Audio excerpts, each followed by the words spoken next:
Normal sa ating mga Pilipino na pagkakagising sa umaga, dampot agad ang cellphone. Kaya pagkagising ko, nag-open agad ako ng FB, Messenger, gaya ng ginagawa ng iba para matingnan kung sino yung mga nag-chat sa kanila. As usual, wala naman akong ka-chat, kaya nag-open na lang ako ng TikTok para magsayang ng oras. Yan ang daily routine ng certified. Certified tambay. Habang nanonood ako sa TikTok, bigla na lang namatay ang CP ko. Tapos nag-auto system update. Medyo matagal din, kaya kumain muna ako.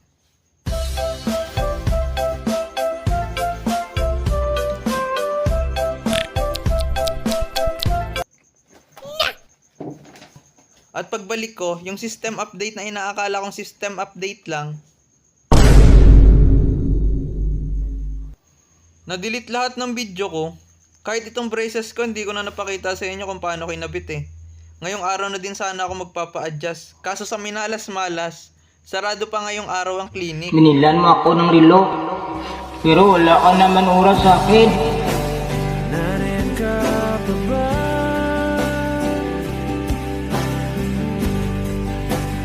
Hindi ka na matanaw.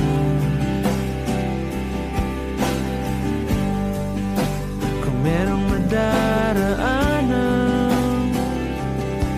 pasunod. Kung may bad news, matik na palaging may good news. Kaya samahan nyo ako ngayong araw dahil merong nag-imbita sa akin sa Ibaan para sumali sa isang tournament. So, what's up sa inyo mga pangkal? Kasama ko nga pala ngayon si Jibe. Hihingi lang sana ako sa kanya ng grip. Bigla siyang sumama sa akin kaya sinama ko na.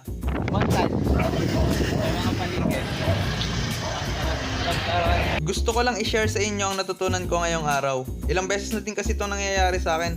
Pero ngayon ko lang na-realize na baka ito na yung sign na hinihingi ko. Gustong gusto ko na kasi maituloy yung vlog ko. Kaso dahil sa kapangkalan, hindi ko ma-edit-edit yung mga na-record ko.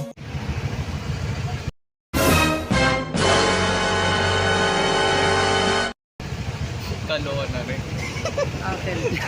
At nang i-edit ko na, nasira naman yung PC na hinihiraman ko sa pag-edit. Kaya ayun, nagkandaletse-letse na. Ano to dito? What is that? Ba't ka pinali ko? Ano yan? Ha? Ba't ka pinali ko? Nakapunta rin? Ano yan? Ano yan? Bakit may nakaharap? Ewan, wala. Nakalagay detour. Ano yan? Detour daw, hindi door. Detour guys.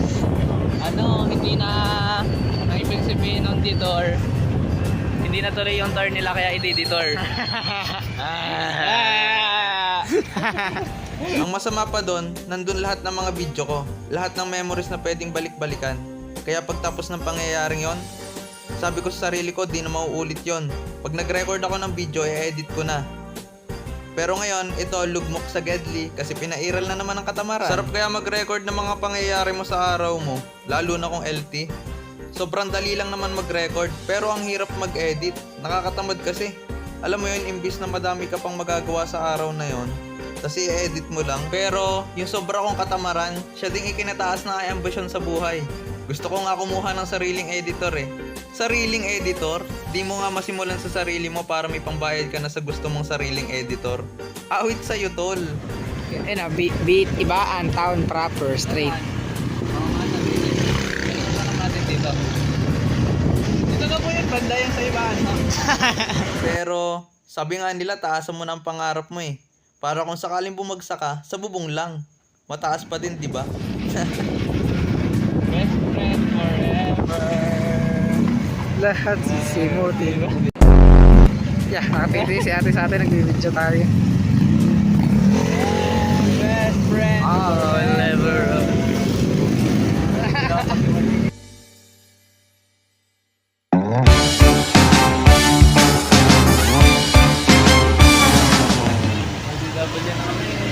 Okay, let's go.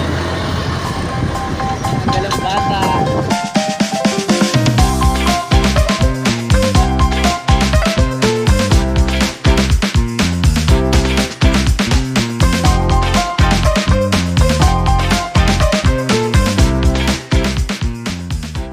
Makaboy, nakakahiya sa katawag ko. Nag-billion. Taka lang. Nag-billion. Ha? Hindi nga. Maalam ka yan, di ka?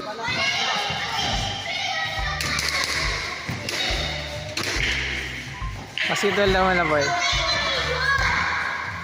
Wag ka ma-video, boy. Medyo. Wag ka ma-video.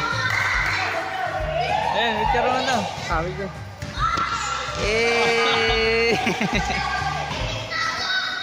Yun. Huli. Nakita sa video ang mga pangyayari. Yeah. Highlights. Montage. Wait lang, huwag ka muna gumalaw. Whoa.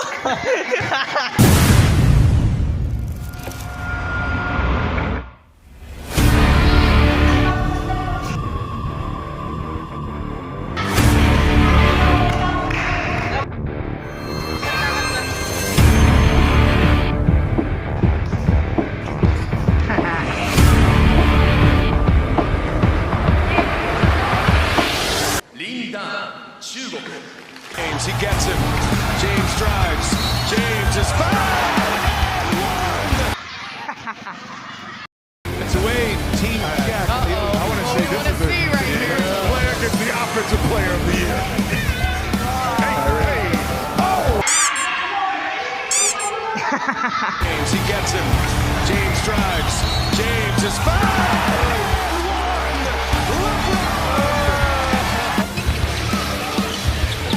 George runs into Luka. Luka.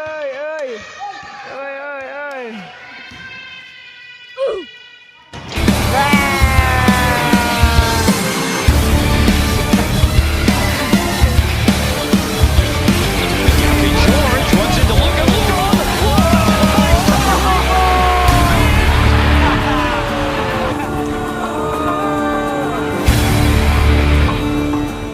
Kaya ngayon, natuto na ako. Pag may isang bagay kang gustong makuha, gawin mo na agad kung ano yung prosesong pinalano mo. At pag paulit-ulit ang nangyayari, ibig sabihin lang nun, may mali kang ginagawa.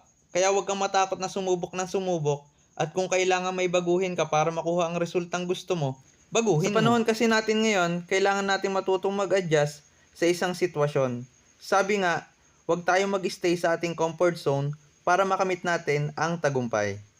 Kaya ngayon, ito na ang simula ng kwento ni Ket.